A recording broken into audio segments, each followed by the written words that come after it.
Turkish Republic of North Cyprus, जिसको उर्फ़ आम में तुर्क साइप्रस भी कहते हैं, वहाँ जाने के लिए वीज़ा की कोई कैद नहीं है। वीज़ा फ्री एंट्री है और पाकिस्तानी पासपोर्ट पर भी वीज़ा फ्री एंट्री है। चाहे आप टूरिज़म के लिए जाना चाहते हैं, किसी और पर्पज़ के लिए जाना चाहते हैं, तो आपको वीज़ा की ज़रूरत नहीं।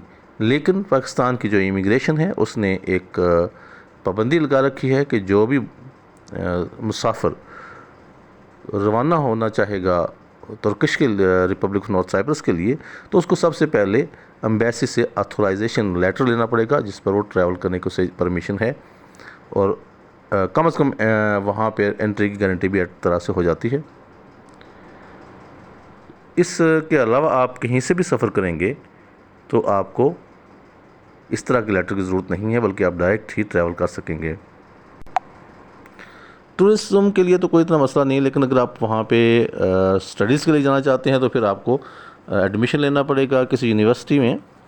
तो उसके लिए आपकी तालीम जो है वो कम अज़ कम इंटरमीडिएट होती है, और 50% मार्क्स जो हैं वो भी होने ज़रूरी हैं। लेकिन जो की टोटल फ़ी है उसमें से भी आपको 50% पे करना पड़ती है। तो ये बहुत ही अच्छा डेस्टिनेशन है स्टडीज़ के लिए भी, टूरिज़म के लिए भी। बड़ा पुरअमन इलाका है। इस्तांबुल की तरह ज़्यादा उस पर प्रेशराइज नहीं है, प्रेशर नहीं है किसी किस्म का, और इस्तांबुल की तरह स्कैम भी यहाँ पे नहीं है। इस्तांबुल की तरह जो आजकल अनफॉर्चुनेटली पासपोर्ट और एक जो कुछ गंदे लोगों की वजह से पाकिस्तान का नाम बदनाम हुआ, तो वहाँ पे भी ऐसी कोई बात नहीं है। तो उस तरफ मैं नहीं जाना चाहता, लेकिन ये मैं कह रहा हूँ कि वहाँ पर नॉर्थ साइप्रस में कुछ फेक तरह के एजेंट्स हैं जो सादा लोगों को लूटने में मसरूफ़ हैं। तो उनके बहुत से तरीके हैं लूटने के लिए, और मैंने आपको बता दिया कि स्टडीज़ के लिए भी आपकी कास्ट कितनी आती है, और इसके लिए स्टडीज़ के लिए आपके पास कम अज़ कम इंटरमीडिएट का सर्टिफिकेट होना ज़रूरी है, और कम अज़ कम आपके 50% मार्क्स होने ज़रूरी हैं। और अगर कोई एजेंट आपको ये कह रहा है जी कि मैं आपको स्टूडेंट ले आऊँगा, ना आपके पास कोई सर्टिफिकेट है, ना आपके मैट्रिक तो है होता ही नहीं, लेकिन फिर भी वो कहता है चाहे आपके पास मैट्रिक भी नहीं है, इंटर भी नहीं है, कोई भी नहीं है, आप आ जाएँ, मैं आपको स्टूडेंट वीज़े पे बुला लेता हूँ, मैं इतने पैसे लूँगा वगैरह वगैरह। तो ये बिल्कुल भी गलत है। और वहाँ जाकर जो ऐसे लोग हैं, स्टूडेंट जो ऐसे लोगों के झांसे में आ जाते हैं, वो बहुत नुकसान उठाते हैं। इससे पहले कि आप किसी गलत बंदे के हाथ से नहीं, आपको इन चीज़ों का जानना बहुत ज़रूरी है। आप एम्बेसी में जाके भी इसकी इन्फॉर्मेशन ले सकते हैं। और एक स्पेसिमेन के तौर पर मैं किसी एजेंट की गुफ्तगू जो है वो आपके सामने रख रहा हूँ, फिर आपको समझ आ जाएगी कि किस तरह के लोग और कहाँ कहाँ मुतरक हैं। जान करो ਤੁਸੀਂ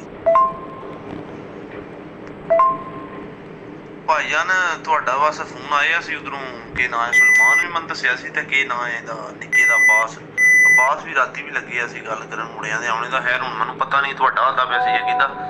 ਤੇ ਸਾਹਿਬ ਨਿੱਕਾ ਤੁਹਾਡੇ ਦਾ ਕੋਈ ਮਸਲਾ ਨਹੀਂ ਹੈ, ਜਿੱਲਾ ਤੁਹਾਡਾ ਮਾਈਂਡ ਬਣਦਾ ਤੁਸੀਂ ਮੈਨੂੰ ਦੱਸੋ, ਤੇ ਬਾਕੀ ਤੁਹਾਨੂੰ ਮੈਂ ਇੱਥੇ ਦੀ ਦੇ ਛੱਡਣਾ ਆ ਥੋੜੀ ਜਿਹੀ ਇੰਟਰੋ। ਸਰ ਤੁਰਕ ਸਾਈਪਰਸ ਦੇ ਸਟੱਡੀ ਵੀਜ਼ੇ ਜੇ ਮੇਰੇ ਕੋਲ, ਠੀਕ ਹੈ।